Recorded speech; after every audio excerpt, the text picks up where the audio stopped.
ஒரு கிராமத்தில் மீனா, ராமு என்ற தம்பதி வாழ்ந்து வந்தனர். அவர்களுக்கு கார்த்தி என்ற ஒரு மகன் இருந்தான். அவன் படிப்பிலும் கெட்டிக்காரன். தன் தந்தைக்கும் தன்னால் முடிந்த உதவிகளை செய்வான். அன்று காலை அனைவரும் எப்பொழுதும் போல் அவரவர் வேலைகளுக்கு சென்று விட்டனர். மீனா வீட்டு வேலைகளை கவனித்தாள். கார்த்தி பள்ளிக்கு சென்று விட்டான். ராமு வயலுக்கு சென்று வேலைகளை பார்த்து கொண்டிருந்தான். மீனா, இன்னைக்கு வயல்ல நல்ல வேலை. களைச்செடி ரொம்ப அதிகமாயிருச்சு. அதை சுத்தப்படுத்தி முடிக்கவே பொழுது சாஞ்சிருச்சு. நாளைக்கு ஆடிப்பட்டம் ஆரம்பிக்குது. இந்த வருஷம் என்ன பயிர் போடலாம் மீனா? எங்க போன வருஷம் கொள்ளு போட்டோம். இந்த வருஷம் உளுந்து விதை நிறைய இருக்குங்க. இந்த வருஷம் உளுந்து விதை போத்துருவோம். சரி மீனா, இந்த வருஷம் உளுந்த போத்துவோம். காலையில வயலுக்கு போயிட்டு முழு வயலையும் உழுகணும் மீனா.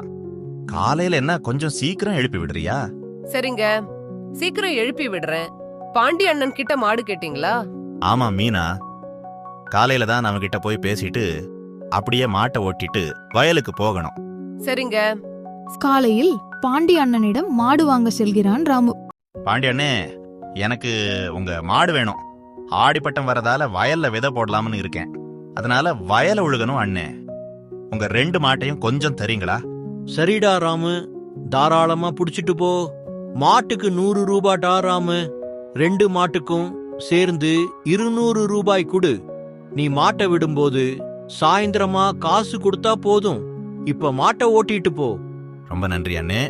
நான் சாயந்தரமா வந்து மாட்டை ஒப்படைச்சிட்டு காசு கொடுத்துட்டு போறேன். அப்பா இருங்க, நானும் வரேன். இன்னைக்கு எனக்கு ஸ்கூல் லீவு தான்ப்பா. என்னையும் கூட்டிட்டு போங்கப்பா வயலுக்கு. சரிடா கார்த்தி, நீயும் கூட வா. எனக்கு கொஞ்சம் உதவியா இருக்கும். தந்தையும் மகனும் வயலில் வேலை பார்த்து கொண்டிருந்தனர். மதியம் 1 மணி இருக்கும். வெயில் சுட்டெடுத்துக் கொண்டிருந்தது. வெயில் ரொம்ப அதிகமா இருக்குப்பா. நீங்க கொஞ்ச நேரம் ஓய்வெடுத்துட்டு இருங்க. நான் போய் வீட்ல சாப்பாடு எடுத்துட்டு வந்துடுறேன்ப்பா. ஆமாண்டா கார்த்தி, நீ வீட்டுக்கு போய் சாப்பாடு எடுத்துட்டு வா. நான் இங்கேயே ஓய்வெடுக்கிறேன். நான் உனக்கு கூட வந்தேன்னா ரொம்ப அலைச்சலா இருக்கும். பாண்டி அண்ணன் கிட்ட சாயந்தரமா மாட்டை வேற ஒப்படைக்கணும். அதுக்குள்ள வயல் உழுகிற வேலையை வேற முடிக்கணும். இங்க வேற மரம் ஒண்ணுமே இல்ல. எப்படி ஓய்வெடுக்கிறதுன்னே தெரியல கார்த்தி. அப்பா, மாடு இங்கதானே இருக்கு. மாட்டோட நிழல்ல கொஞ்ச நேரம் ஓய்வெடுங்க. நான் போயிட்டு சாப்பாடு எடுத்துட்டு வந்துடுறேன். வந்து சாப்பிட்டு நம்ம மறுபடியும் வேலையை ஆரம்பிப்போம். அந்த சமயத்தில் பாண்டி அந்த வயலின் வழியாக வருகின்றான். அப்பொழுது ராமு தனது மாட்டின் நிழலில் படுத்திருப்பதை பார்க்கின்றான். ஓஹோ, நீ என் மாட்டோட நிழல்ல தான் படுத்து இருக்கியா? இன்னைக்கு சாயந்தரம் மாட்டை விட வருவல்ல, அப்ப பாத்துக்கிறேன். இவ்வாறு மனதில் நினைத்துக்கொண்டு பாண்டி அங்கிருந்து செல்கின்றான். மாலை 6 மணி ஆகிறது.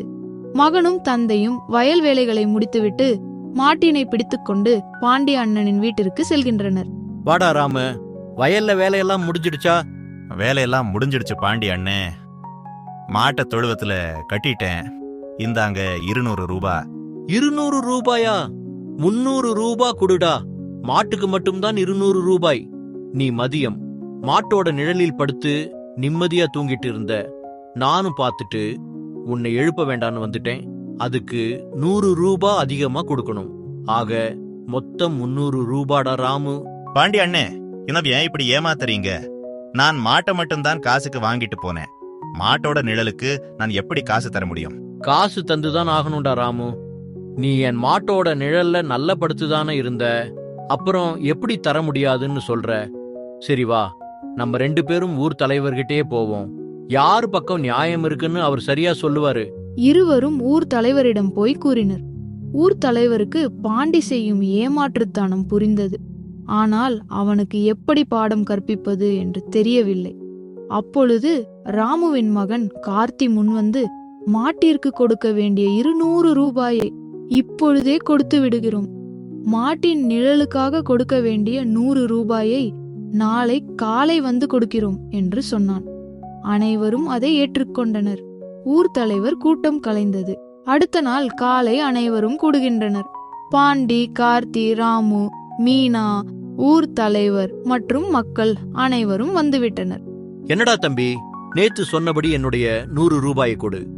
உன் தந்தைதான் என்னுடைய மாட்டின் நிழலில் படுத்து ஓய்வெடுத்தார் அல்லவா? அதுக்காகத்தான் 100 ரூபாய் கேட்கிறேன். இல்லன்னா உங்க காசு எனக்கு எதுக்கு?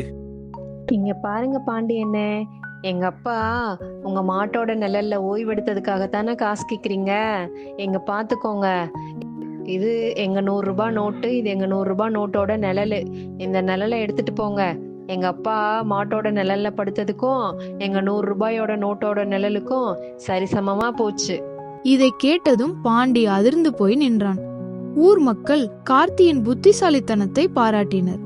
ஊர் தலைவரும் பாராட்டி அந்த நாளிலிருந்து அவனை தன்னுடைய ஆலோசகராக சேர்த்துக் கொண்டார். கார்த்தி, உன் புத்திசாலித்தனமான யோசனையால நம்ம காசு மிச்சமாச்சுப்பா. ரொம்ப சந்தோஷம். ஆமா கார்த்தி, உன்னை நினைக்கும் போது ரொம்ப பெருமையா இருக்குப்பா. ஏமாத்துறவங்களுக்கு இப்படிதான் பதில் சொல்லணும், அவங்க பாணியில. அப்பதான் அவங்களுக்கு அது புரியும்பா. குட்டி ஸ்டோரி தொடரும். என்றும் இணைந்திருங்கள்.